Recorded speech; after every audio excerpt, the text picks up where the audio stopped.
नमस्कार, आपका स्वागत है हमारे चैनल पे। लगातार जोशीमठ में लगातार वो घटनाएं बढ़ती जा रही थी। पिछले कुछ 3-4 दिन से यहाँ पर जो लोग हैं उनमें डर थोड़ा कम हुआ है, क्योंकि यहाँ पर खुद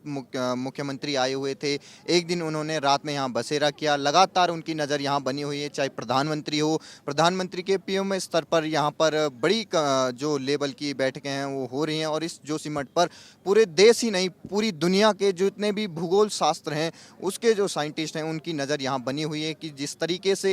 ये आरोप लगाया जा रहा है स्थानीय लोगों द्वारा कि यहाँ पर जो टनल बनाई जा रही है एनटीपीसी द्वारा, उसकी वजह से अब इस जोशीमठ के अस्तित्व पर खतरा आ रहा है। तो कई लोग ये कह रहे हैं कि ज़रूरी नहीं कि ये एनटीपीसी की वजह से हुई हो, और भी आपको अगर कारण बता दें हम, तो ये देखिए जो जोशीमठ की बनावट है, आप ये देखिए नीचे से लेकर और ऊपर तक जिस तरीके से ये पूरी पहाड़ी पर स्थित है। यहाँ का जो नगर निगम का प्रशासन है,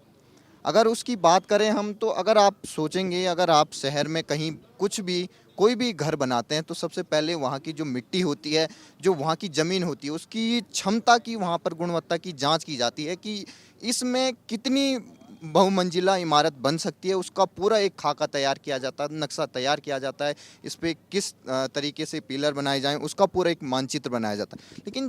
जब आप इस शहर को देखेंगे तो यहाँ पर नहीं लगता है कि नगर पालिका से कोई भी यहाँ पर ऐसा इंजीनियरिंग के द्वारा कोई भी मैप तैयार किया, क्योंकि अगर आप देखिए ये पूरी पहाड़ी पे है।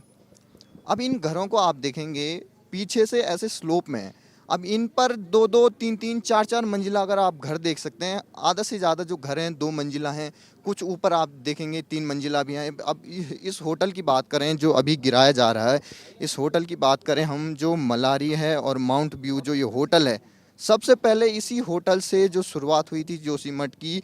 जो जहाँ से सभी ने न्यूज़ ब्रेक करना शुरू की कि ये जो मलारी होटल है और जो पीछे इसके माउंट व्यू, दोनों जब एक दूसरे पर झुक गए थे, उसके बाद जो ये पूरे देश में ये खबर फैली कि जोशीमठ खतरे में है और यहाँ के लोगों को जल्द से जल्द बचाया जाना चाहिए। उसी तरीके से जब ये होटल को यहाँ पर शुरुआत में ये कहा जा रहा था कि अब इन होटल को कभी भी बुलडोज़र से जमींदोज़ किया जा सकता है, उसके लिए बुलडोज़र बाकायदे तौर पे यहाँ पर नगर निगम में बुलाया गया था। लेकिन अब जिस तरीके से वहाँ के जो कर्मचारी थे, वहाँ के जो मालिक थे, वो माने नहीं कि उनका जो होटल है वो उसको जमींदोज़ किया जाए। उन्होंने लगातार यहाँ पे प्रदर्शन किया, रातों में वो यहाँ पर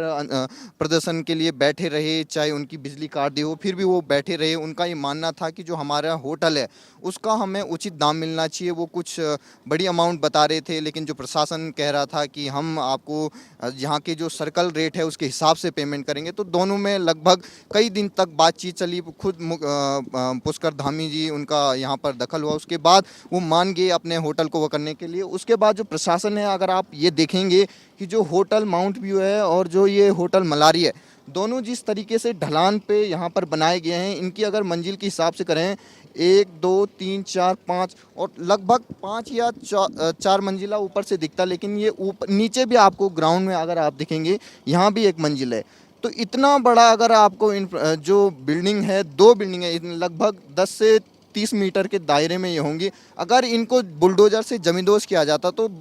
साफ तौर पे अगर ये जहाँ भी गिरेंगी ये नीचे की ओर ही गिरेंगी। अगर नीचे की ओर गिरेंगी, जहाँ जिनके आशियाने हैं वहाँ कई लोगों की अपनी गाय भैंस होंगी, उनके वहाँ पर मकान हैं जिनके मकानों में थोड़ी सी दरार आई है। अगर इस होटल को गिराया जाता था बुलडोज़र की वजह से, तो उनका जो कई मकान हैं वो इसकी जद में आ सकते थे, जिसकी वजह से जो हानि थी, जो संपत्ति की हानि हो सकती है, जान मान की, वो ज़्यादा हो सकती थी। इसकी वजह से जब प्रदर्शनकारियों से बातचीत की गई तो उनसे प्रशासन ने कहा कि हम आपके जो होटल है उसको बुलडोज़र से नहीं गिराएंगे, हम उसको धीरे धीरे कर, जिसमें से कि काफ़ी तौर पे इसमें जो सामान है, बड़ा जो सामान है उसको निकाला गया, पूरे अच्छे तरीके से उसको निकाला गया ताकि अन्य जगह भी उसको उपयोग किया जा सके। चाहे आप देखिए शीशे जो अभी निकाले जा रहे हैं एसडीआरएफ द्वारा, वो बिल्कुल साफ तौर पे निकाले जा रहे हैं ताकि वो कहीं और भी यूज हो सके। अगर कभी बाई चांस उनको दूसरा होटल बनाना हो तो वहाँ भी वो काम आ सके। तो एसडीआरएफ ये कह रही है कि इस होटल को नीचे की तरफ नहीं बल्कि फ्लोर वाइज इसको गिराया जाए और इसको सीधे तौर पर गिराया जाए,